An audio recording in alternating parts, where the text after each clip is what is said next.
Fala galera, meu nome é Apolo Magno, eu sou arquiteto e urbanista e nessa aula de hoje nós vamos entrar um pouco nesse universo da arquitetura, mais precisamente na França, no século XVII. Você já deve ter ouvido falar do Palácio de Versalhes, um palácio belíssimo, com muita riqueza, muito ouro, que se tornou um grande símbolo da monarquia na França absolutista. Ele foi construído para ostentação do alto poder da riqueza dos reis e da nobreza. O castelo é comumente chamado de Château de Versalhes. Château significa para os franceses um palácio construído na área rural. E um palácio que é construído nos grandes centros urbanos se chama palais. A princípio ele surgiu como uma pequena residência rural para a caça e com o tempo foi sendo ampliado até se tornar hoje o que nós chamamos de Palácio de Versalhes. Tudo começou bem no início do século XVII, quando toda a corte francesa morava em Paris, que na época vivia sob o reino de Luís XIII. Acontece que o rei saiu de Paris para praticar caça nas florestas.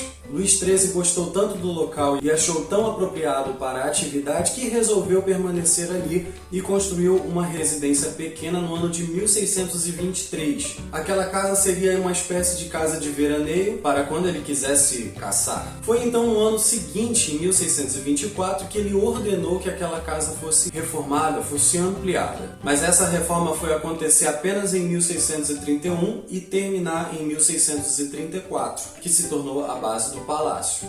Foi então no reinado de seu filho Luís XIV, no ano de 1682, que aquela pequena casa de Versalhes se torna a residência real. Com toda a confusão que Paris estava vivendo naquela época de guerras, revoltas, pestes, Luís XIV ordenou que a família real se mudasse para aquela casa em Versalhes. E a fim de que toda a corte burguesa não sofresse por todas aquelas revoltas que estavam acontecendo, o rei ordenou que toda a corte fosse transferida para a casa de Versalhes. Mas aquela casa ainda era muito pequena para receber tanta gente da corte. Foi então que Luís XIV decidiu ampliar a residência. As obras de reforma do palácio começaram em 1661, depois da morte do cardeal Mazarin, que era o seu primeiro-ministro. Luís XIV foi considerado o Rei Sol, um dos mais importantes reis que a França já teve. Ele se auto-intitulava o Rei do Sol e com grande poder e dizia que o seu reinado era maior do que o poder divino. Luís XIV se achava tão acima de tudo e de todos, inclusive até da própria burguesia, que ele criou aquela frase: L'État c'est moi. Significa o Estado sou eu. O título de Rei Sol se dá por ele ser muito fã da mitologia grega. Luís XIV se inspirava muito nas grandes batalhas clássicas e por isso ele quis transformar aquela residência numa grande fortaleza que abrigasse a burguesia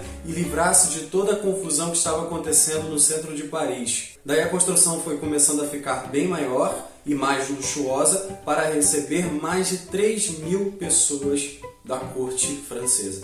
A construção chega a ter 11 hectares de telhado, aproximadamente 52.000 metros de piso, mais de 2.100 janelas, 67 escadas, aproximadamente 700 cômodos e, acreditem, nenhum banheiro. Daqui a pouco eu explico o porquê. O arquiteto contratado para este projeto foi Louis Levaux. Ele elaborou o projeto de expansão para que pudesse comportar toda a corte burguesa. Daí então o palácio foi começando a se tornar cada vez maior, com mais riqueza, chamando cada vez mais a atenção do povo, porque um local com tanta riqueza com certeza chamaria a atenção de muita gente que visse. E começasse a se perguntar de onde que está saindo esse dinheiro.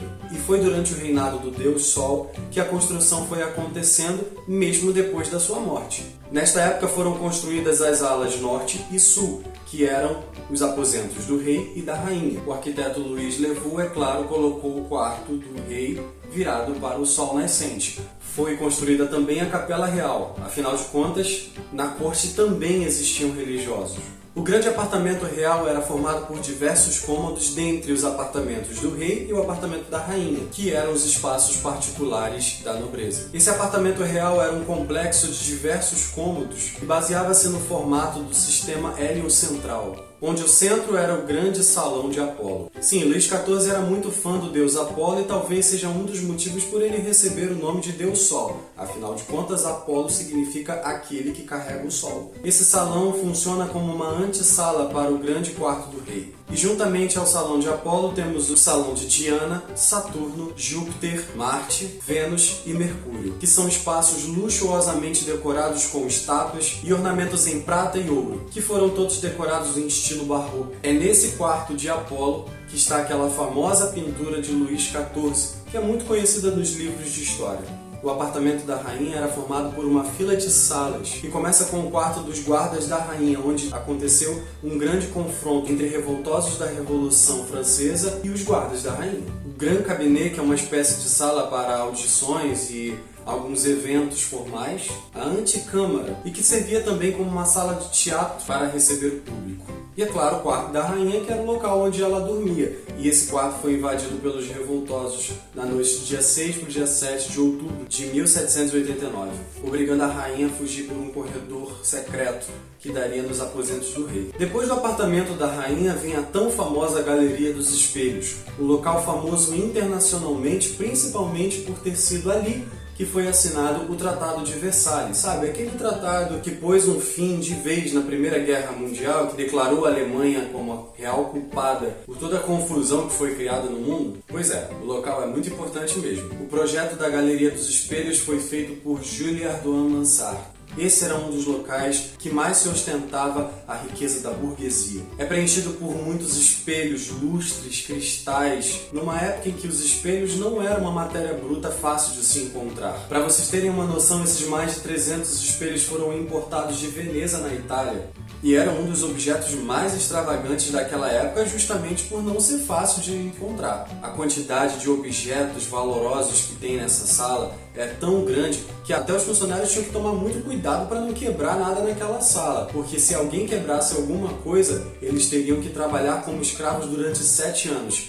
Daí é que vem aquele ditado: se quebrar um espelho, 7 anos de azar. Pois é, daí é que surgiu essa frase. O teto dessa sala é em formato de arco pleno, que é todo revestido por 17 espelhos. Como essa sala foi projetada de frente para o pôr do sol, você imagina como é que deve ser o espetáculo de luzes passando por aqueles vidros, cristais, sendo refletida nesses espelhos do teto, hein? Essa sala também é toda decorada com pintura em estilo barroco, representando as grandes vitórias do rei. Muitos quadros pintados por grandes artistas da época para expressar a imponência de Luís XIV. E foi nessa sala também que aconteceu o Baile dos Textos no século XVIII, que foi um baile à fantasia que a família real deu a toda a sua corte, residente daquele palácio, e lá ele conheceu a Madame de Pompadour, que estava fantasiada de deusa Diana. Mais tarde ela se tornou a amante do rei. O Palácio de Versalhes também é muito conhecido pelas suas regras de etiqueta. Esse foi um meio de progresso social da corte francesa, de como o povo deveria se comportar na presença do rei e nas festas que eram dadas no palácio. Eram regras simples, porém um pouco exageradas, vamos dizer assim. Como, por exemplo, homens e mulheres não poderiam se sentar e cruzar as pernas na frente de todo mundo. As mulheres não podiam abraçar o homem e segurar no braço. Elas só poderiam apenas tocar na ponta dos dedos do homem ou dar um leve tapinha no cotovelo dele.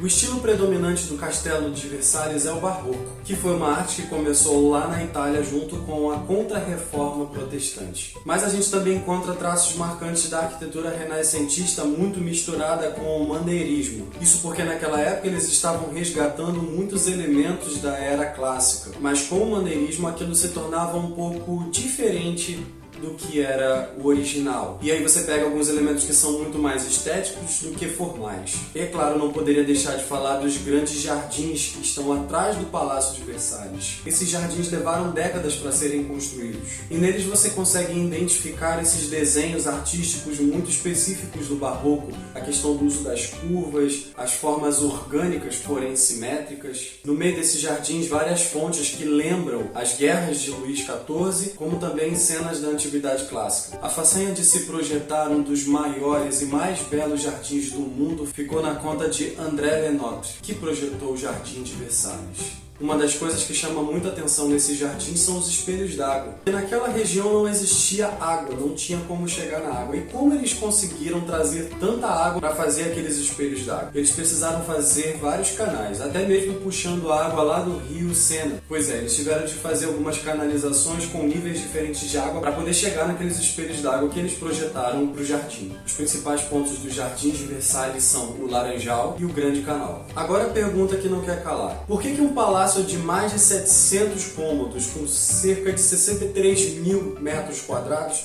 não tem sequer um banheiro? Pois é, era uma realidade que para nós parece muito estranha, mas para aquela época não era nada estranho, sabe por quê? O Palácio de Versalhes foi construído um pouquinho depois do Renascimento. E no Renascimento, muitas coisas da era clássica foram trazidas para o contexto da arquitetura, da arte, da música. E como naquela época também foram encontrados alguns tratados da arquitetura de Pompeia, eles viram que naquela época as construções não tinham banheiros. Isso porque na antiguidade eles produziam um sistema sanitário diferente do nosso. Era um sistema chamado termas, que era um equipamento urbano onde as pessoas faziam as suas necessidades higiênicas. Também era um dos locais principais onde as pessoas se socializavam naquela época. Então os arquitetos daquela época pegaram aquele conceito, levando em consideração também que na França, naquela época, as pessoas não gostavam muito de higiene, vamos dizer assim, né? E aí você se pergunta como que a corte fazia suas higienes pessoais naquele local. Pois é, como eu falei, os franceses não gostavam muito de tomar banho naquela época. Para vocês terem noção, o rei só precisava tomar banho uma vez no ano. Fora isso, era um paninho úmido, alguma coisinha assim para poder disfarçar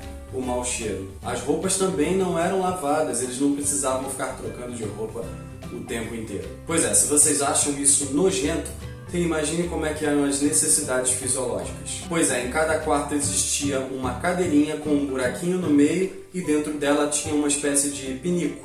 As pessoas faziam as necessidades ali e depois tacavam pela janela. Vocês imaginam o cheiro que deveria ter aquele local ali, que não era nada agradável. Alguns funcionários chegavam até a jogar pelos corredores do palácio, o que é muito curioso quando se tem um conjunto de regras de etiqueta e a higiene não ser tão bem administrada.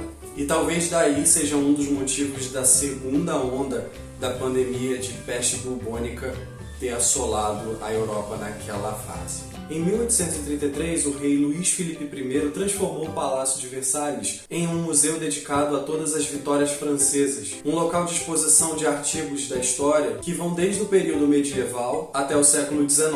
Mas apesar disso, ainda continuou sendo local de grandes eventos do governo. Hoje o Palácio de Versalhes é o local mais visitado na França, recebendo milhões de pessoas anualmente. O palácio passou por alguns impactos sociais e revoltas, mas isso não foi suficiente para destruir o palácio. Algumas reformas precisaram acontecer, mas o palácio não sofreu nenhum grande dano nesse tempo. Naquela época, o Palácio de Versalhes foi considerado o maior do mundo. Hoje, o maior do mundo é o Palácio do Parlamento, lá na Romênia. E na lista dos maiores palácios do mundo, Versalhes está em 16º. E é isso aí, eu espero que vocês tenham gostado um pouco dessa viagem da arquitetura do século XVII e queiram conhecer um pouco mais sobre a arquitetura barroca, arquitetura renascentista, o maneirismo e todas essas outras referências que a gente citou nessa aula. Espero que tenham gostado e que estudem bastante e desejo a todos vocês que um dia, quando essa quarentena acabar, vocês possam ter a honra de ir a Paris e visitar esse belíssimo palácio. É isso aí, forte abraço, Deus abençoe.